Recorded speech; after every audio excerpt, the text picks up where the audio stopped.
Então, imagina que nós tivéssemos aqui um documento com título, subtítulo, outro subtítulo. Então, o título principal seria o H1. Né? Um subtítulo do H1 poderia ser o H2. Né? É um título de menor relevância, mas é um título também. Né?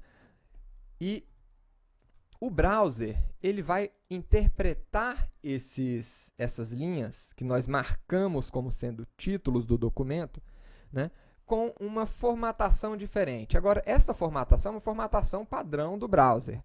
Tá? Formatação nós vamos aprender no momento que estivermos estudando CSS. Tá? Agora, essa formatação básica do browser já dá para nós, usuários, né, a visão de que, opa, esse título aqui é um título mais relevante do que esse outro daqui. Né?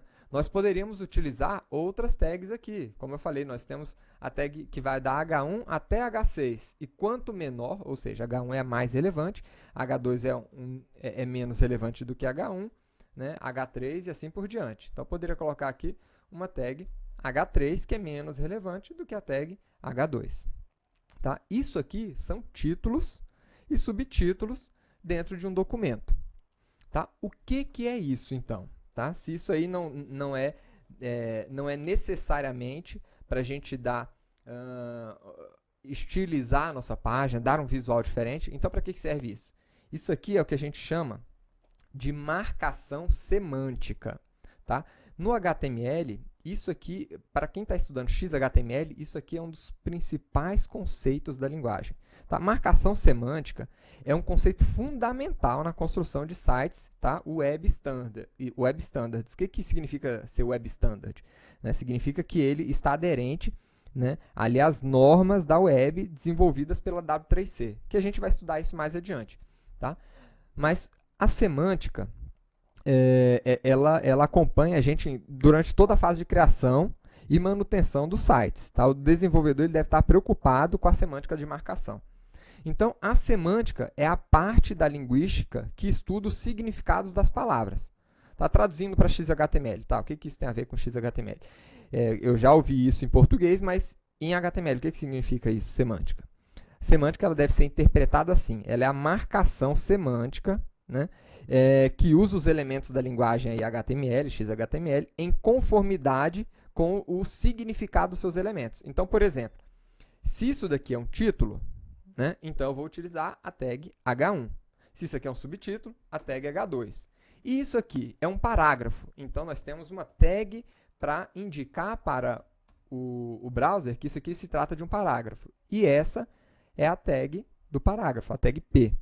Lembrando sempre de fechar a tag, porque nós estamos trabalhando com um documento XHTML. Tá bom? Então, está aqui o nosso parágrafo. Vamos ver o que acontece quando eu coloco essa tag de parágrafo aqui. Vamos voltar aqui no nosso documento. E, opa, ele deu uma quebra de duas linhas aqui. Deu uma quebra de linha e deu mais um espaço entre esse segundo bloco de texto aqui. Tá? Vamos pegar o segundo parágrafo e vamos colocar mais uma tag P aqui. E está aqui o nosso segundo parágrafo. E eu já vou marcar o nosso terceiro parágrafo.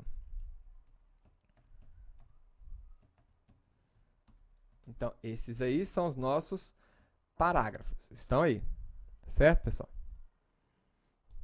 Agora, aqui embaixo, percebam que eu tenho uma lista de benefícios em se trabalhar nessa empresa e a gente quer estar fazendo quebras de linha aqui nesses elementos. Eu poderia colocar isso aqui como um novo parágrafo? Poderia, né? Poderia colocar aqui como um novo parágrafo. Ele vai estar quebrando esta estrutura ali para a gente. Mas o texto vai continuar tudo em uma linha só. Então, como é que eu posso fazer para quebrar as linhas desse texto? Mas fazer uma quebra simples, não uma quebra maior como é a quebra do parágrafo. Né? Aí eu tenho uma outra tag, que é a tag BR. Tá? Essa tag BR, ela fecha na própria tag de abertura. Como é que eu faço esse fechamento? Eu dou um espaço no final da tag e coloco uma barra invertida e fecho.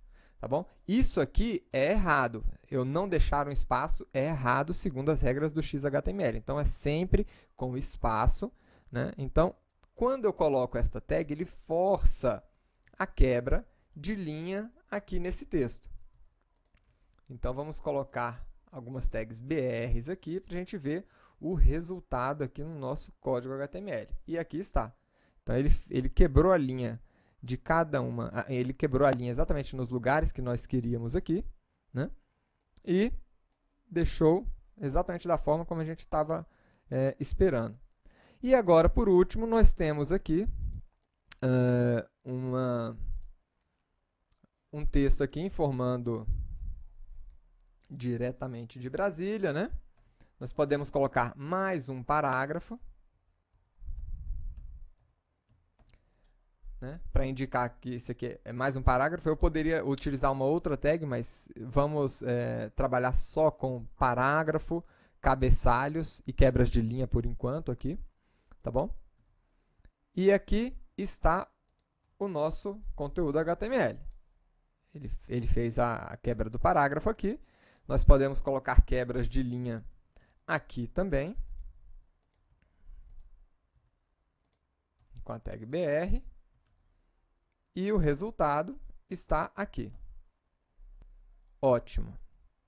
Agora, eu quero mostrar para vocês mais uma característica das tags.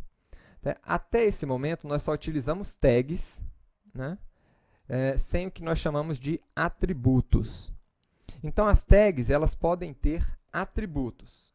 O atributo ele vai sempre na tag de abertura, então eu tenho a tag de abertura e de fechamento, né?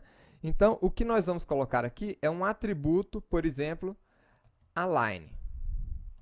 Vou colocar este atributo para alinhar este texto que está à esquerda do documento, eu quero deixar ele alinhado. Então, o atributo ele sempre é declarado da seguinte maneira: o nome do atributo mais o sinal de igual para atribuir um valor, e o valor sempre entre aspas duplas. Tá? Novamente, o atributo também é sempre em letras minúsculas. E aqui eu vou botar o valor do meu atributo, center. Então, eu quero alinhar este texto ao centro. Então, está aqui. Se nós quisermos alinhar o subtítulo aqui também, align center. E nós poderíamos fazer a mesma coisa aqui para esse texto aqui embaixo. E vocês vão ver que ele vai alinhar todo o texto. Align center. Tá bom?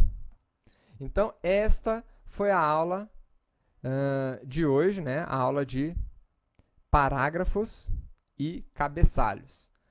Então, até a próxima aula, pessoal, onde nós vamos conhecer um pouco mais de outras tags, outros elementos, né, para a gente continuar fazendo as nossas marcações semânticas nos nossos documentos HTML.